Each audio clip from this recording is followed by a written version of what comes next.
Lieutenant Tae-Jun Kim stood at attention in the underground military facility. Bright lights reflected off the polished concrete floor. 5 high-ranking officers sat behind a long metal table, watching him with serious faces. "At ease, Lieutenant," said General Park, the oldest of the 5. Tae-Jun relaxed his posture slightly, hands clasped behind his back. He had been pulled from a training exercise without explanation and flown to this secret location. Whatever this was about, it was important. "Do you know why you're here?" asked the general.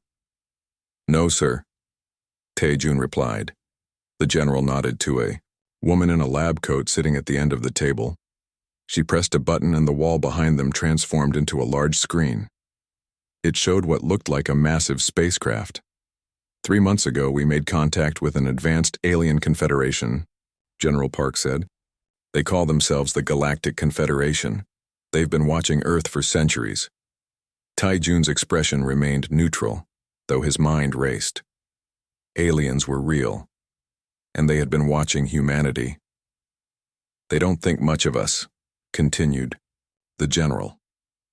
"They consider humans an underdeveloped species, too aggressive, too unpredictable to join their alliance." The image on the screen changed to show a small moon, Europa, one of Jupiter's moons. The image zoomed in to reveal structures on the surface. "Our first off-world colony," explained the general. 2,000 scientists and engineers. They've been there for 3 years. Another officer spoke up. "The colony is in danger. A hostile alien group called the Vectar has been detected approaching Europa. The Confederation informed us but said they won't intervene. It's our problem to solve." Tae-Jun frowned. "What does this have to do with me, sir?" General Park leaned forward. "We need someone on that Confederation ship. Someone who can gather intelligence, maybe negotiate protection for our colony. Someone with exceptional skills. Your name came up, Lieutenant." Tae-Jun had served 10 years as a Navy SEAL. He had completed missions in the harshest environments, on Earth. But space? Aliens? This was something else entirely. "The Confederation has agreed to transport 1 human operative to their mothership," said the woman in the lab coat. "I'm Dr. Song-Yi Park, head of the Xenobiology Division. I'll be preparing you for the mission." Tae-Jun nodded respectfully to her. "What exactly will this mission involve, Doctor?" Dr. Park's expression was grim. "Their method of space travel uses something called quantum jumping. It's incredibly fast but extremely dangerous for human physiology. And the environment on their ship isn't designed for humans. The air composition, gravity, radiation levels, all different from Earth." She paused, then added, "Based on our calculations, you have approximately a 2% chance of surviving both the journey and the first week aboard their ship." The room fell silent. Tae-Jun processed this information calmly. Then he asked, "What should I do with the other 98% then?" Dr. Park blinked in surprise. General Park let out a short laugh. "That's exactly why we chose you, Kim," said the general. "That attitude right there." Tae-Jun's mind was already shifting to mission mode. "When do we start?" "Right now," said Dr. Park. "We have 3 weeks to prepare you. The Confederation ship will be in Earth orbit on June 15th. The next 3 weeks were the most intense of Tae-Jun's life. Dr. Park and her team subjected him to experimental treatments designed to make his body more resilient to quantum radiation. He spent hours in pressure chambers that simulated the alien ship's atmosphere. His diet consisted of specially formulated nutrients to strengthen his cellular structure. Between the physical preparations, he studied everything they knew about the Confederation and the Vectar. It wasn't much. The Confederation had shared very little information, clearly not expecting the human operative to accomplish anything meaningful. "They're humoring us," Dr. Park explained one evening as they reviewed the data. "They don't believe you'll survive the quantum jump. This is just a courtesy to a primitive species." Tae-Jun looked up from the tablet he was studying. "Then we'll surprise them." Dr. Park smiled slightly. "I believe you will, Lieutenant." As the days passed, Tae-Jun noticed Dr. Park spending more and more time personally overseeing his preparation. She was brilliant, dedicated, and seemed genuinely concerned about his survival. Why did you volunteer for this project? He asked her one day as she monitored his vital signs during a pressure chamber test. I didn't, she replied. I was ordered to join. She paused, then added, but I would have volunteered anyway. This is the most important mission in human history. The night before his departure, Tae-jun recorded a message for his younger brother, Jin-ho. Hey, little brother, he said, looking into the camera. By the time you see this, I'll be farther from Earth than any human has ever gone. I can't tell you where or why. Just know that it's important. I'm doing this for everyone back home, including you. He smiled. Don't worry about me. I'll be back before you know it. After finishing the recording, Tae-jun found Dr. Park waiting outside the room. All set? She asked. Yes, he replied. Just saying goodbye, just in case. Dr. Park nodded. I understand. But I've been reviewing your medical scans from today. Your body has adapted to the treatments better than we expected. I think your survival chances might be closer to 5% now. Tae-jun grinned. Look at that. More than double the original estimate. I'm practically guaranteed to make it back. Dr. Park didn't smile. Lieutenant, I need you to understand the reality of what you're facing. Even with all our preparations, your body will experience extreme trauma during the quantum jump. And if you survive that, the conditions on the alien ship will be extremely challenging. Doctor, Tae-jun said gently, I understand the risks, but someone has to go. Those people on Europa need help. And if there's even a small chance I can make a difference, I have to try. Dr. Park studied his face for a moment, then nodded. Get some rest, Lieutenant. Tomorrow will be the most difficult day of your life. Launch day arrived with clear skies. Tae-jun was taken to a remote facility in the desert where a small shuttle waited. It would carry him to orbit, where the Confederation ship would retrieve him. Dr. Park personally helped him into the specially designed suit he would wear. This will provide some protection during the quantum jump, she explained. And it contains medical systems that will try to stabilize you afterward. Before he put on the helmet, Dr. Park surprised him by pressing something into his hand. It was a small metal disc with strange markings. What's this? He asked. A communication device. I developed, she said quietly. It's not part of the official mission equipment. It uses quantum entanglement to send simple messages instantaneously. If you need to send critical information back to Earth, use this. The Confederation won't be able to detect it. Tae-jun slipped the disc into a hidden pocket in his suit. Thank you. Good luck, Lieutenant, Dr. Park said, stepping back as technicians moved in to complete his preparation. Tae-jun nodded. Remember, Doctor, 2% chance of survival, 98% chance of making history. As the shuttle lifted off, carrying him toward the stars and an impossible mission, Tae-jun felt strangely calm. The odds were terrible, but Navy, SEALs didn't care about odds. They cared about getting the job done, and that's exactly what he intended to do. Pain. That was Tae-jun's first sensation. Pain like nothing he had ever experienced before. Every cell in his body seemed to scream at once. He tried to open his eyes, but they felt glued shut. A voice spoke nearby. Not in English, but somehow he understood it. The human survived. Remarkable. Another voice answered. Barely. Look at these readings. Tae-jun forced his eyes open. Blinding light flooded in. He blinked several times until two blurry figures came into focus. They weren't human. Their skin was pale blue. They had no hair. Their eyes were large and completely black. One of them noticed he was awake. It's conscious. Alert the ambassador. Tae-jun tried to speak, but his throat felt like it was filled with broken glass. He tried to move, but his limbs wouldn't respond. The door to the room slid open. A human man entered, dressed in a simple gray uniform. He looked to be in his 50s, with short gray hair and tired eyes. Lieutenant Kim, the man said, approaching the bed. I'm Ambassador Do-hyun Lee. Welcome aboard the Galactic Confederation vessel Harmony. Tae-jun tried again to speak. This time he managed to croak out, Water. The ambassador nodded to one of the alien figures who placed a small device against Tae-jun's neck. Instantly, the pain in his throat eased. "Better?" asked the ambassador. "Yes," Tae-Jun whispered. "How long?" "You've been unconscious for 3 days," said Ambassador Lee. "The quantum jump nearly killed you. Your heart stopped twice. Even the Confederation's medical technology had trouble stabilizing you." The ambassador looked at the aliens and said, "Could you give us a moment alone, please?" The alien figures left the room silently. Once the door closed, Ambassador Lee's formal expression changed to one of genuine concern.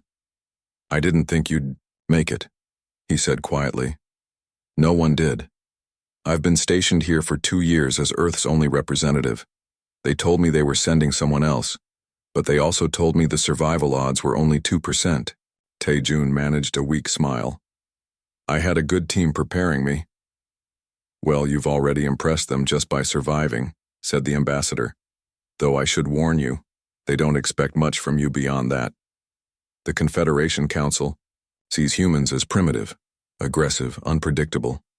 They only allowed this mission as a courtesy." Tae-Jun tried to sit up but couldn't. "The Europa colony is still under threat," the ambassador finished. "The Vector ships are still heading there. The Council won't intervene. They say it's an Earth problem. Then we need to convince them otherwise," said Tae-Jun. Ambassador Lee sighed. "Easier said than done. I've been trying for 2 years to get them to take us seriously. They see me as a curiosity, not a real diplomat." "Then we'll have to change their minds," Tae-Jun said. The door slid open again. One of the blue-skinned aliens entered, followed by a taller alien with more decorative clothing. "Lieutenant Kim," said Ambassador Lee, straightening his posture. "This is High Commander Orcs of the Confederation Council." The tall alien regarded Tae-Jun with an expression that might have been curiosity or disdain. It was hard to tell. "So this is the warrior Earth sent," said Orcs. His voice was deep and melodic. "I confess we did not expect you to survive the journey." "I'm full of surprises," Tae-Jun replied. "Indeed," said Orcs. "Once you have recovered sufficiently, Ambassador Lee will show you to your quarters. You will be granted limited access to certain areas of the ship. For security reasons, most sections are off limits to you." "I understand," said Tae-Jun. "When will I meet with the Council to discuss the Vector threat?" Eric's expression shifted slightly. "The Council has many pressing matters to attend to, perhaps in a few weeks if time permits." After Eric's left, Tae-Jun looked at Ambassador Lee. "A few weeks? The Vector will reach Europa before then." "Welcome to Confederation politics," said the ambassador bitterly. "They never intended to help us. This whole mission was just a gesture to make it seem like they were being reasonable." 3 days later, Tae-Jun was able to walk. His body still ached constantly, but he could move around the ship with Ambassador Lee's help. His quarters were small but comfortable, with a bed, desk, and viewing window that looked out into space. "This ship is enormous," Tae-Jun said as they walked slowly down a wide corridor.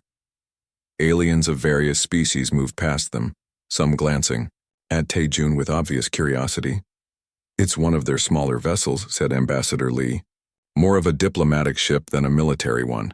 Their actual warships are 10 times this size." Tae-Jun took mental notes of everything he saw: the layout of the corridors, the location of security checkpoints, the different types of aliens, and their apparent ranks based on their clothing. "How many different species are in the Confederation?" he asked. 22 that I know of," replied the ambassador. "Some are founding members with more power than others. Some, like the Vector, aren't full members." That caught Tae-Jun's attention. "The Vector are part of the Confederation?" Ambassador Lee nodded. "Sort of. They're what the Council calls a protectorate race. They're not allowed their own ships or weapons, but they work for the Confederation as laborers mostly." "Then why are Vector ships heading to Europa?" Tae-Jun asked, confused. The ambassador lowered his voice. "That's what doesn't make sense. The Vector shouldn't have warships at all. I've tried to point this out to the Council, but they dismiss my concerns." Tae-Jun filed this information away. Something wasn't right. That night, while the ship's lighting was dimmed for the sleep cycle, Tae-Jun slipped out of his quarters. Ambassador Lee had shown him how to use the computer terminal in his room. explaining that it was limited to basic information only. But Tae-jun had spent years in special forces, learning how to access things he wasn't supposed to access. The corridors were mostly empty. Occasionally, he passed an alien crew member who paid him little attention. They were used to seeing him with the ambassador and assumed he had permission to be wherever he was. Tae-jun found a quiet corner and pulled out the small metal disc Dr. Park had given him. Following the instructions she had provided during his training, he activated the quantum communication device. "This is Lieutenant Kim," he whispered.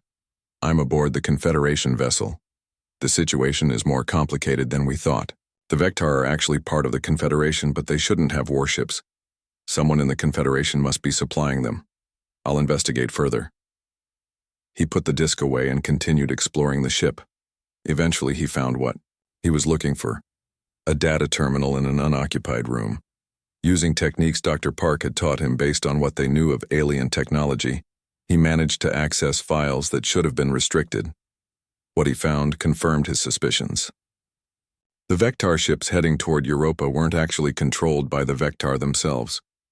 They were being remotely piloted by someone within the Confederation, someone who wanted to attack the human colony while making it look like the work of a third party. Tae-jun was so focused on the data that he didn't hear the door slide open. "Humans truly are predictable," said a voice behind him. Tae-jun turned to see a security officer, one of the blue-skinned aliens, pointing a weapon at him. "Step away from the terminal," the officer ordered. Instead of complying, Tae-jun moved with the lightning speed that had made him an elite Navy SEAL. Before the alien could react, Tae-jun had disarmed him and pinned him against the wall. The alien's black eyes widened in shock. "Impossible. Human reflexes are not that fast." "Like I told your commander," Tae-jun said. "I'm full of surprises." He pressed the weapon against the alien's neck. "Now you're going to tell me who's controlling those Vectar ships and why they want to attack our colony." For the first time since arriving on the ship, Tae-jun saw real fear in an alien's eyes, and he knew that the 2% chance they had given him was starting to look a lot better. "I do not know," the security officer gasped as Tae-jun held him against the wall. "I only follow orders." "Whose orders?" Tae-jun demanded, keeping his voice low. "Council Security Chief Morax. He told us to watch for unauthorized access." Tae-jun considered this information. He could continue questioning the officer, but that would risk attracting attention. Instead, he adjusted his grip and applied pressure to a specific point on the alien's neck. The security officer slumped unconscious. Tae-jun quickly finished, downloading the data about the Vectar ships to a small device he had taken from his quarters. Then he carefully positioned the unconscious officer in a sitting position against the wall, as if he had fallen asleep during his shift. It wouldn't fool anyone for long, but it might buy him some time. Moving silently through the dimly lit corridors, Tae-jun returned to his quarters. His body ached terribly. The adrenaline rush from the confrontation had masked the pain temporarily, but now it returned with a vengeance. He sat heavily on his bed, breathing deeply to control the waves of pain washing over him. Something was wrong with his body. The quantum jump had damaged him more severely than he had realized. He pulled up his sleeve and looked at his arm. Strange dark patterns were spreading under his skin, following his veins. Tae-jun activated the small medical scanner Dr. Park had included in his equipment. The results confirmed his fears. Quantum radiation was destroying his cells from the inside out. According to the scanner, he had days, not weeks, to live. He closed his eyes for a moment. Time was running out. Not just for the Europa colony, but for him personally. He needed to act quickly. The next morning, Tae-jun met with Ambassador Lee in the small dining area assigned to them. "You look terrible," the ambassador said bluntly. "Thanks," Tae-jun replied with a wry smile. "I need to see the ship's medical officer." "Why? What's wrong?" Tae-jun showed him the dark patterns on his arm. "Quantum radiation poisoning. It's getting worse." Ambassador Lee's expression turned grim. "I'll arrange it, but I should warn you. Their medicine works differently for each species. They might not be able to help." 2 hours later, Tae-jun lay on an examination table while an alien medical officer named Orcs scanned his body. Unlike the blue-skinned aliens, Elox had green-gray skin and 4 arms. Fascinating, Elox muttered. Your cellular structure is breaking down. The quantum radiation has affected your DNA. Can you treat it? Tae-Jun asked. Elox made a gesture that Tae-Jun had learned was the alien equivalent of a headshake. Not completely. I can slow the progression, but not reverse the damage. Without treatment, you have perhaps 3 days. With treatment, maybe 10 days. 10 days. Not even 2 weeks. Tae-Jun nodded. Do what you can. While Elox prepared the treatment, Tae-Jun used his quantum communicator to send another message to Earth. Radiation poisoning. 10 days left at most. Send all available data on the Vectar and Council Security Chief Morax. Discovered evidence of Confederation plot against Europa colony. Need more time. After receiving the treatment from Elox, which consisted of a series of painful injections, Tae-Jun felt marginally better. The pain subsided somewhat and he could think more clearly. He spent the next day with Ambassador Lee, reviewing everything the ambassador knew about the Confederation political structure. The council has 7 high-ranking members, Lee explained. Each represents a major species. High Commander Orcs is one of them. And Security Chief Morax? Tae-Jun asked. He's beneath them in rank but still powerful. He controls all security forces on Confederation ships and stations. The ambassador frowned. Why are you asking about Morax? Tae-Jun hesitated, then decided to trust the ambassador. He explained what he had discovered about the Vectar ships. That would explain a lot, Lee said thoughtfully. The council has been divided recently on how to deal with emerging species like humans. Some want to guide and protect, others see us as potential threats. And Morax? He's firmly in the threat camp. He's been advocating for stricter controls on non-member worlds for years. Tae-Jun nodded. So he might see attacking Europa as a way to prove humans need to be controlled, or eliminated entirely, the ambassador added grimly. That night, Tae-Jun received a response through his quantum communicator. Dr. Park had sent detailed information about both the Vectar and Morax. The Vectar were a conquered species, forced into servitude centuries ago.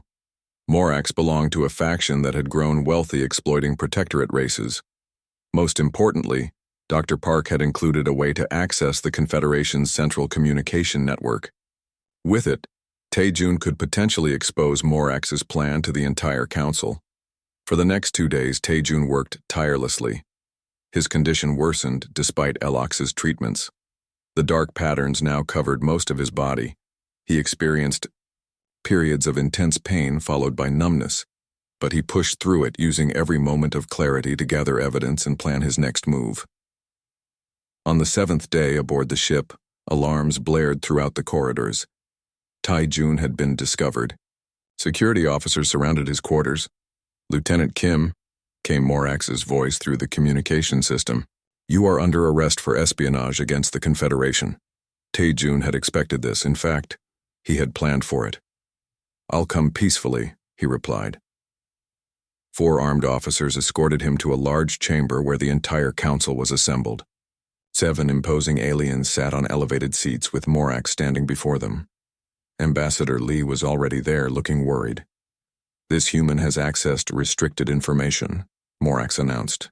He has violated our laws and the terms of his visit. High Commander Orcs looked down at Tae-Jun. What do you have to say for yourself, human? Tae-Jun stood as straight as his failing body would allow. You gave me a 2% chance of survival, he said clearly. I decided to use that 2% to expose your betrayal, and my remaining 98% to ensure humanity isn't underestimated again. Confusion rippled through the council. What betrayal do you speak of? Asked one of the members. Security Chief Morax has been controlling Vectar ships, sending them to attack our colony on Europa, Tae-Jun said. He wants to eliminate human presence in space while making it look like the work of another species. Morax made a harsh sound. Absurd accusations from a primitive species. Where is your proof? Here, Tae-Jun said, activating a small device. Suddenly, The chamber's display screens filled with the data he had gathered.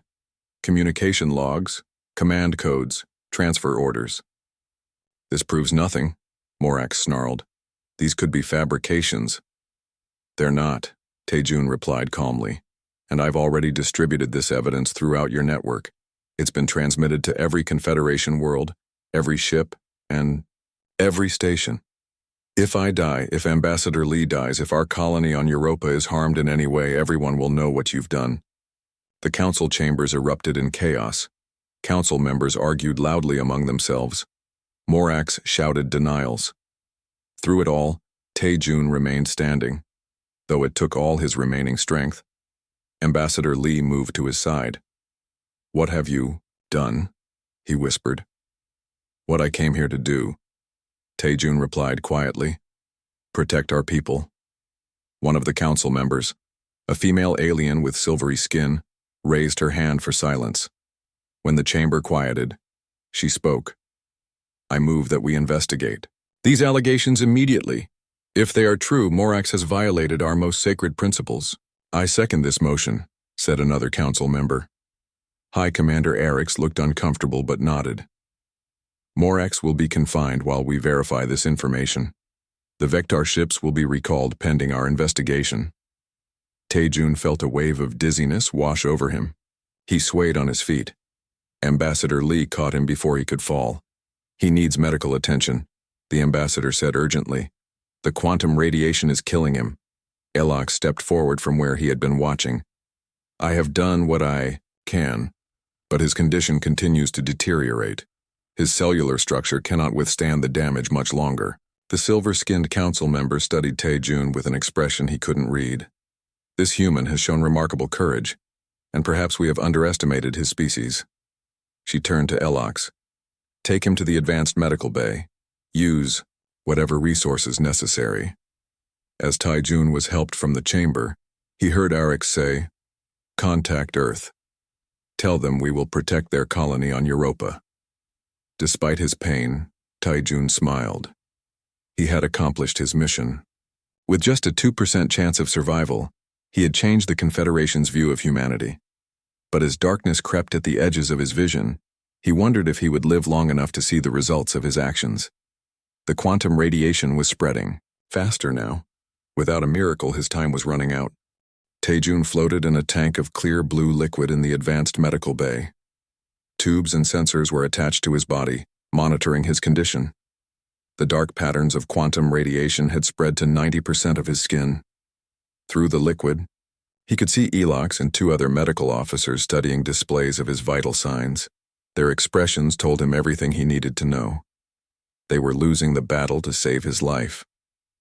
Elox pressed a button, and the liquid drained from the tank. As the last of it emptied, Taejun took a gasping breath. The tank opened, and Elox helped him onto a nearby bed. "How long?" Taejun asked, his voice weak. "Without new treatment methods, 3 days at most," Elox replied. "I am sorry, Lieutenant Kim. Our technology has limits when treating species. We have not fully studied." Taejun nodded. It was more time than he had expected. "Has there been any word about the Vector ships?" "They have been recalled," Elox said. "Your colony is safe. Security Chief Morax has been detained pending the Council's investigation." That was something at least. Taejun had completed his mission. Now he just had to accept that he wouldn't be returning home. Ambassador Lee visited him later that day. The ambassador looked tired but relieved.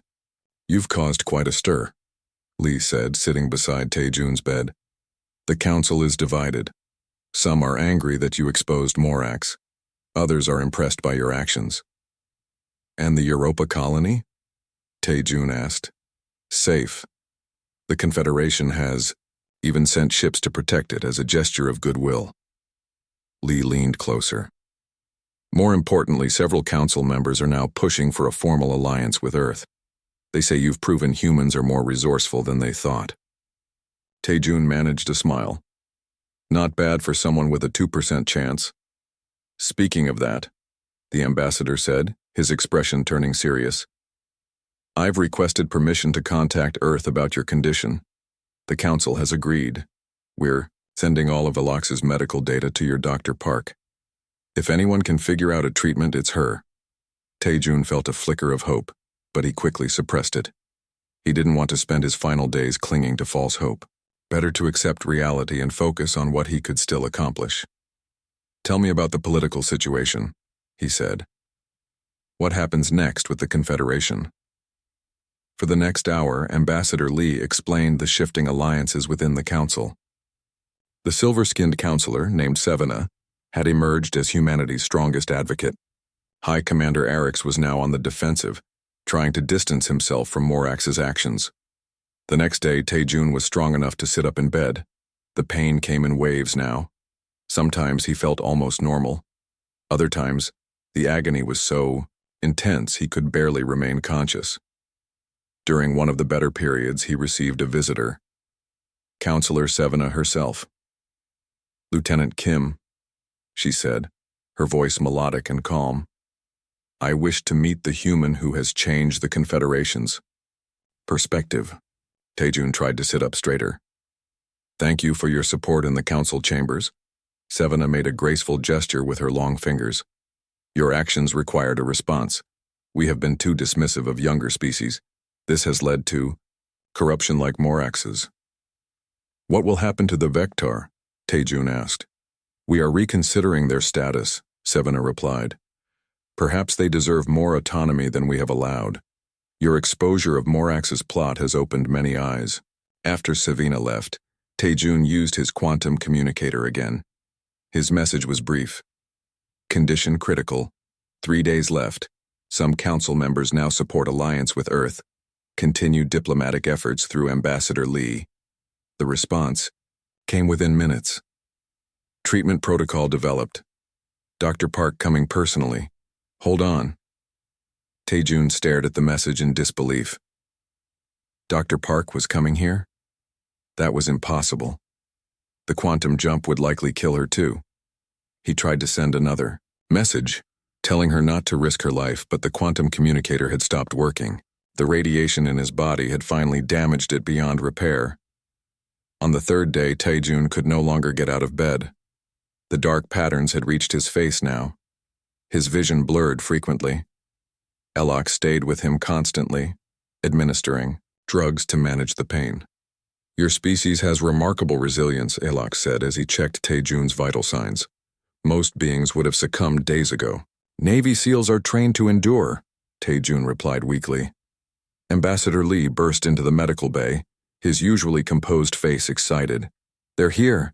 A ship from Earth just arrived through quantum jump. Taejun blinked in confusion. That's not possible. They don't have the technology. The Confederation provided it, Lee explained. Counselor Sevena arranged everything. Dr. Park is aboard with a medical team. Hope flared in Taejun's chest, but fear quickly followed. Are they all right? The quantum jump. They survived, Lee assured him. Dr. Park insisted on coming herself. When the council told her the survival odds, she apparently quoted your words about what to do with the other 98%. Despite his pain, Taejun laughed. It sounded like something Dr. Park would do. Within the hour, the medical bay doors opened again. Dr. Song Yi Park entered, followed by 2 other human doctors and Counselor Sevena. Dr. Park looked pale and drawn, clearly affected by the quantum jump, but her eyes were focused and determined. Lieutenant, she said, approaching his bed. You look terrible. You should see the other guy.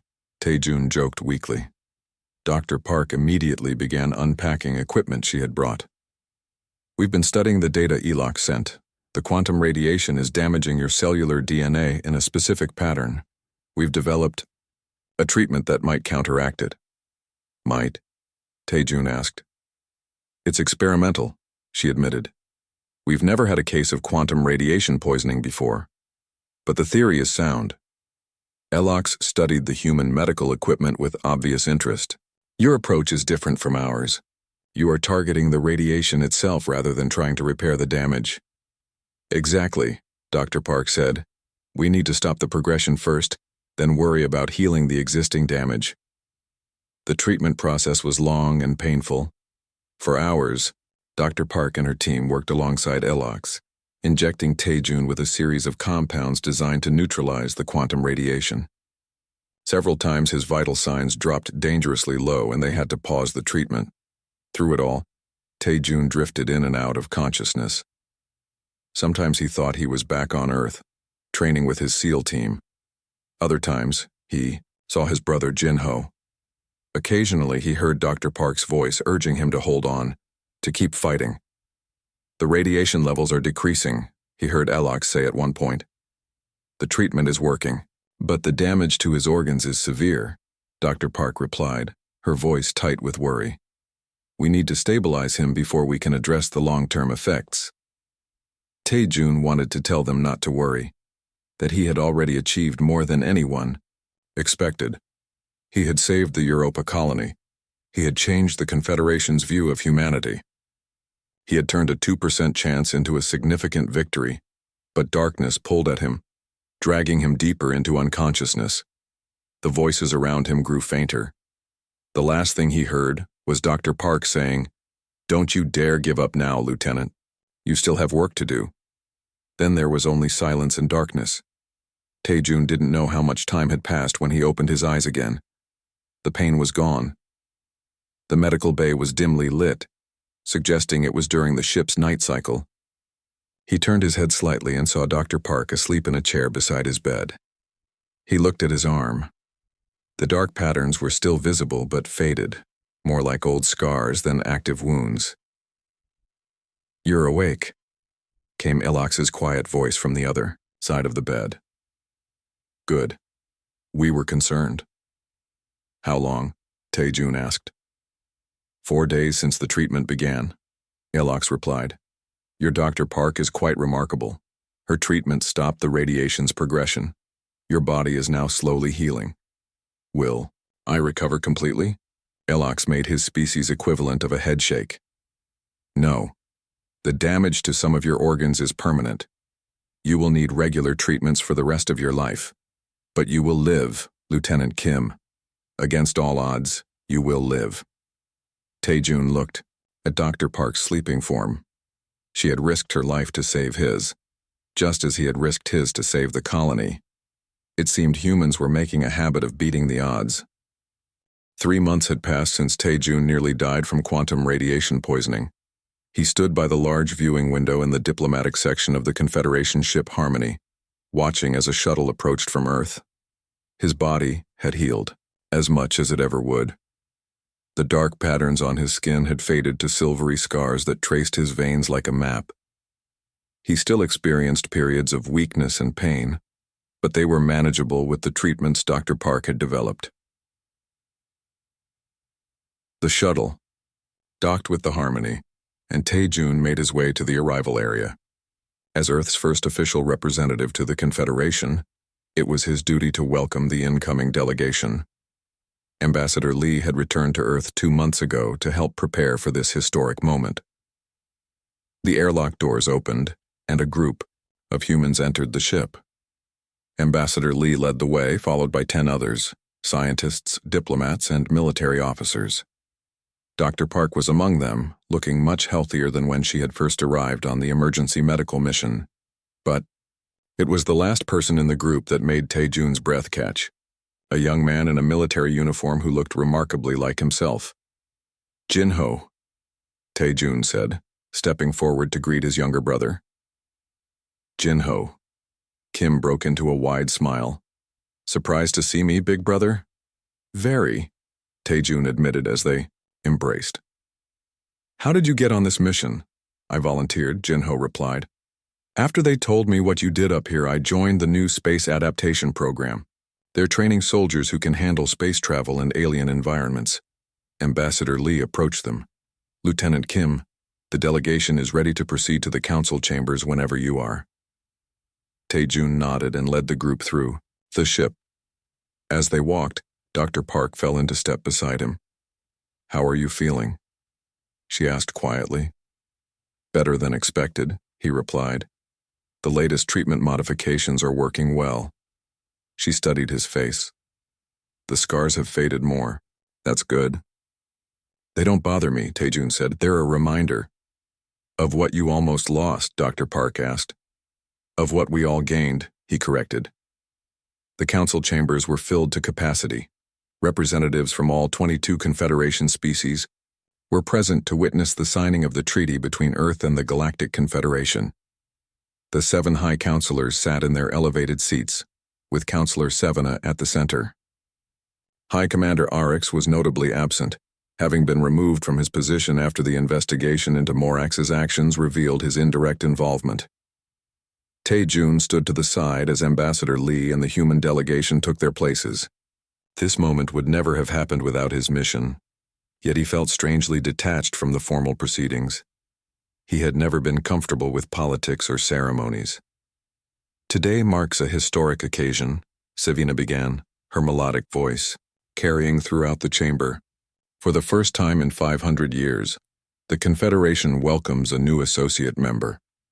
Earth has proven itself worthy of this status through the actions of its representatives and the resilience of its people. The ceremony continued with speeches from both sides.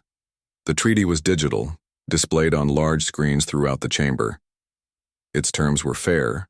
Earth would receive protection and technology in exchange for human creativity and problem-solving skills that the Confederation had come to value. When the formal signing was complete, Sevena approached Tae-Jun. "Lieutenant Kim," she said, "the Council has a request for you." "What is it?" he asked. "We would like you to remain as Earth's permanent representative aboard the Harmony. Your understanding of both human and Confederation perspectives makes you uniquely qualified." Tae-Jun considered this. "I would need regular medical treatments. Dr. Park has agreed to stay as well, to continue your care, and to establish a human medical research division," Sevena explained. Tae-Jun glanced at Dr. Park, who nodded confirmation. "Then I accept," he told Sevena. Later, after the delegation had been shown to their quarters, Tae-Jun met with his brother in one of the ship's garden areas. The artificial environment was designed to mimic an alien forest, with blue-leaved plants and strange flowering vines. "So you're staying here permanently?" Jin-Ho asked.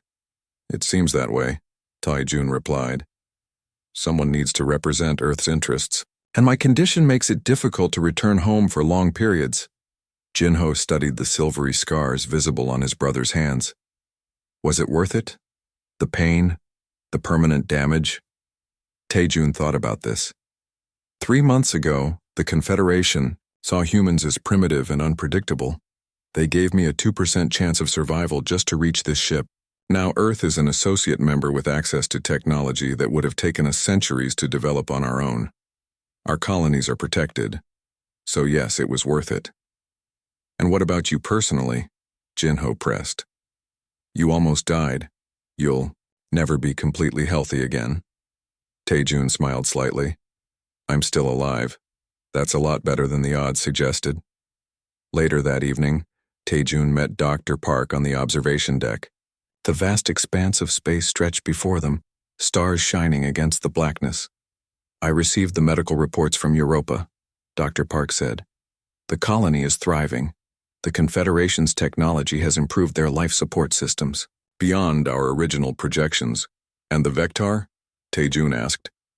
"They've been granted autonomy within the Confederation." Sevena kept her promise. They stood in comfortable silence for a while, watching the stars.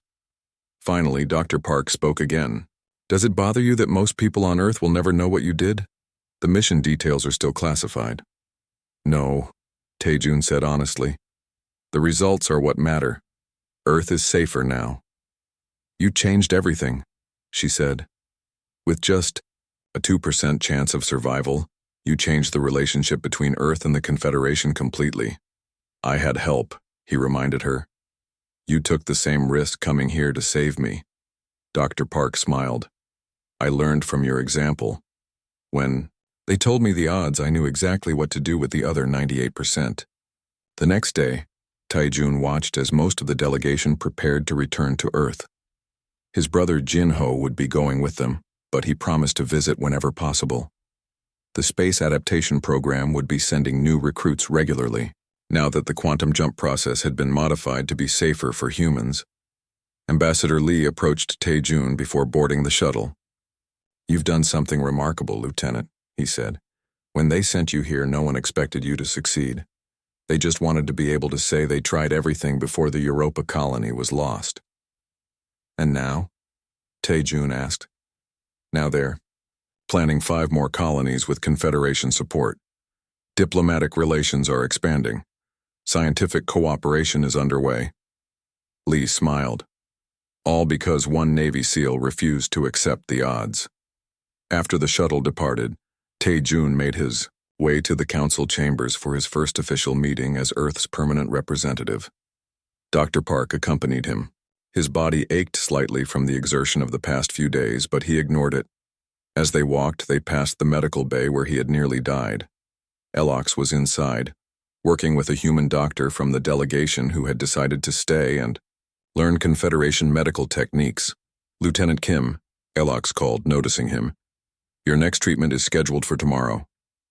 "I'll be there," Tae-jun promised.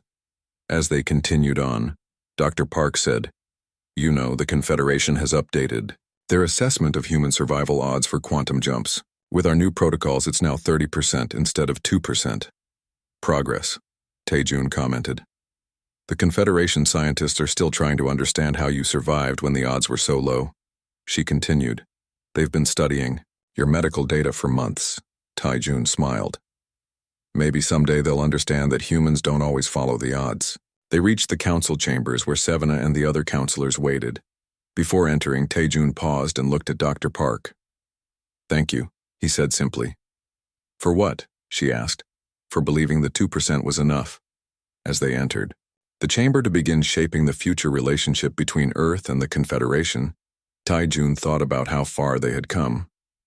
From a desperate mission with almost no chance of success to a formal alliance that would benefit both sides, they had given him a 2% chance of survival. He had given humanity a 100% future among the stars.